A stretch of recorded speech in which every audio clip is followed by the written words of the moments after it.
예, 조용찬의 집중 분석, 조용찬 소장님 만나기 전에 지수하고요. 에코프라 주가 한 번만 변동성이 있어서 30초만 좀 시간을 쓰고 가겠습니다. 코스피가 이제 2차 전지가 흔들리면서 아까 낙폭이 커졌다가 다시 조금 정상 수준으로 돌아오죠. 에코프로는 장중에 13%까지 밀렸다가요. 지금은 7%로 장중 변동성을 대단히 크게 주고 있는 흐름들입니다. 그러나 네, 끝날 때까지 끝난 게 아니다. 또 장중 치고받음이 있습니다.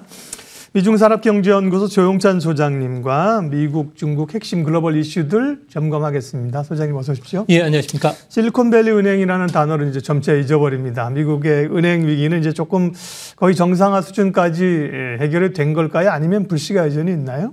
네, 신용위기 자체는 지금 수면 하야로 떨어진 게 분명합니다. 네. 이번 신용위기의 가장 근본적인 이유는 중소은행을 중심으로 해서 예금이 MMF와 같은 안전자산으로 급격히 이동한 것이기 때문에 2008년도에 실질 자산 가치가 제로인 이런 그 부실 자산을 떠안은 금융위기와는 근본적인 성격이 다르다는 겁니다. 이제 문제는 신용 불안이 그 엄한 불똥이 다른 곳으로 튀고 있는데요. 당장 은행 대출 시 심사 기준이 지금 한층 까다로워지고 있습니다. 이 때문에 인력 감축으로 이어지는 그런 분위기가 미국에서 감지가 되고 있고요. 또 한 가지는 기업들이 자금을 조달하기 위해서 회사채 발행이라든지 부동산 담보증권 같은 경우에는 높은 할증 금리를 적용을 받고 있다는 겁니다. 이 때문에 미국 경제 전반에 걸쳐서 수요 위축 현상들이 조금씩 나타나고 있는데요. 이로 인해서 설비 투자뿐만 아니라 주택 투자, 내구재 소비가 점차 감소하는 그런 분위기입니다. 이는 3월 고용 통계에서도 그대로 보여주고 있는데요. 고용자 수가 감소하는 것은 수요 감소에 직격탄을 받은 업종들입니다. 소매업종 같은 경우는 14,600명 정도가 감소했고요. 또 건설업 같은 경우에 9,000명 정도가 줄어들었습니다.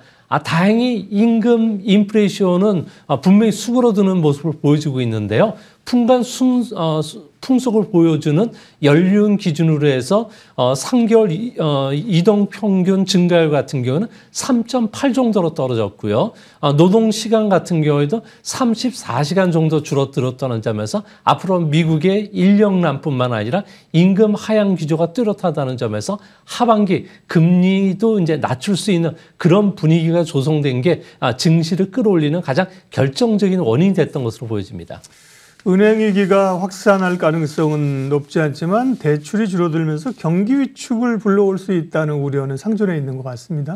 네, 그렇습니다. 미국 재무부가 산출한 금융 스트레스 지수를 보면 알 수가 있는데요. 네. 은행 쇼크가 일어나기 전에는 마이너스 1% 정도는 완화 영역에 들어가 있습니다. 지금은 붉은색 그 음영선 수준인 긴축 영역대인 플러스 1까지 들어갔는데요. 금융 스트레스 지수가 1.52%포인트 정도 지금 올라와 있는 상태인데 네. 이는 과거 경험으로 보면은 미국의 실질 GDP 성장률을 0.3%포인트 정도 떨어뜨리는 효과를 보여주고 있습니다. FRB 모델에 따르면은 연준이 1% 금리를 올리면은 그 성장률은 0.5%포인트 정도 떨어지게 되는데요. 이런 금융 스트레스 지수가 1.52% 정도까지 올랐다는 것은 연준이 0.25% 금리를 두세 차례 인상하는 것과 거의 같은 효과를 보여주고 있습니다. 이 때문에 현재 CME 패드워치에 나타나는 시장 예상은 6월 달부터는 금리를 동결하고 하반기에는 금리를 낮출 것이라는 그 확률이 점차 높아지는 것도 이 때문인 것으로 보여집니다. 네. 이번에 화제를 좀 바꿔서요. 미국도 이제 실적 발표 시즌입니다. 1분기. 이번 주 본격화되는데요. 지금 예측하는 실적 전망은 어떻습니까? 네, 1분기 S&P 500 기업들의 실적을 보면은 EPS 증가율이 전년 동기 대비해서 마이너스 한 8% 정도 나오고 있습니다. 마이너스 8%. 예, 그래서 아무래도 경기 하락이라든지 금융 시스템 혼란이 1분기 기업 실적에 직격탄을 준 것으로 보여지는데요. 네. 현재까지는 1월 달 이후에 기업 실적들이 미국 경기 침체를 우려해서 계속 하락하는 추세는 분명합니다. 이 때문에 은행주 같은 경우에는 1분기에 13% 하락을 했는데요. 하지만 하이테크 관련주들을 중심으로 해서는 1분기에 20% 넘게 지금 상승 흐름을 이어가고 있습니다. 이 때문에 1분기 기업 실적과 관련된 눈높이가 낮아졌기 때문에 기업 실적이 예상보다 좋아진다든지 미국의 기업 실적들 같은 경우는 지난 10분기 연속 실질 발표되는 게 시장 예상을 웃돌았다는 점에서 이번에도 이런 그 웃도는 현상이 일어난다면 미국의 그 기업 실적들은 실적 발표 기간에도 계속 상승 흐름을 타지 않을까 보여집니다. 네. 대체적으로는 안 좋은데 하이테크 기술주들의 흐름은 괜찮다. 상대적으로 그러면 기술주를 포함해서 업종이 선방할 업종들은 어디입니까? 네, 미국 S&P 500 기업들 같은 경우는 11개 업종으로 구성이 되고 있는데요. 네. 이 중에 정보기술이라든지 통신 서비스 같은 경우에는 워낙 시가총액 비중이 높은데 이들 업종을 중심으로 해서 8개 업종이 1분기에는 실적이 악화되는 것으로 나타납니다. 다행히 현재 2분기부터는 실적이 개선되는 업종들이 크게 늘어나는데요. 대표적으로 통신 서비스 같은 경우에는 1분기에는 두 자릿수 감소지만 2분기부터는 두 자릿수 증가로 극적인 반전이 일어나게 됩니다. 또 정보기술이라든지 헬스케어, 또 심지어 금융업종까지도 실적 감소폭이 크게 줄어드는 것으로 나타나는데요. 주시장 같은 경우는 모멘텀 게임이지만 통신 서비스 같은 경우에는 현재 인터넷 데이터라든지 그리고 5G와 관련된 사용자들이 급증을 하고 있기 때문에 이런 현상이 나타나는 것으로 보여집니다.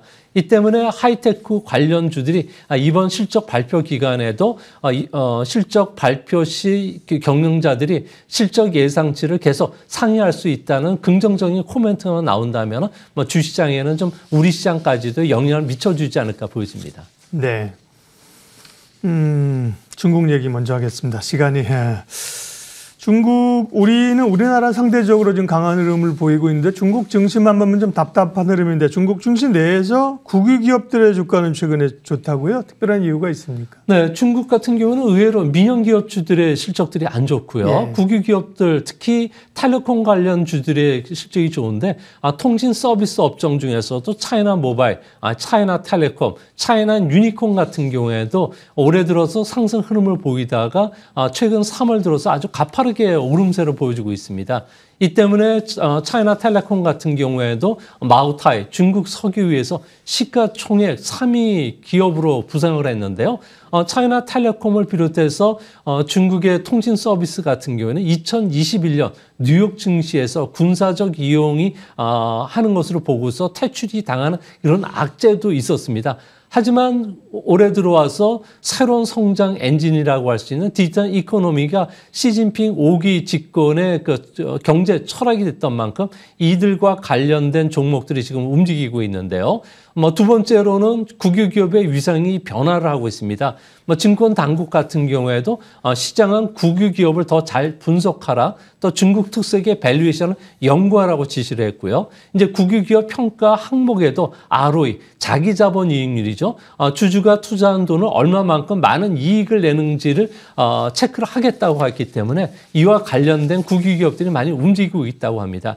또 한 가지는 아무래도 국유 기업주들 같은 경우에는 민영 기업보다 탄력이 적었지만 시진핑 집권 철학이라고 할 수 있는 공동부유 그리고 인민경제론, 국진민퇴에 의해서 시장은 좀 호재로 작용하고 있고요. 이뿐만 아니라 클라우드 서비스와 관련되어 있는 국유 기업들 같은 경우에는 알리바바라든지 텐센트보다는 정부의 지원을 많이 받을 수가 있기 때문에 중국도 그렇지만 미국도 통신 서비스가 각광을 받고 있다는 것은 국내 증시에서도 긍정적인 영향을 끼치지 않을까 보여집니다. 예, 시진핑 3기의 수혜를 좀 받는 거군요. 디지털 경제, 안보 이런 게 굉장히 중요한 키워드입니다.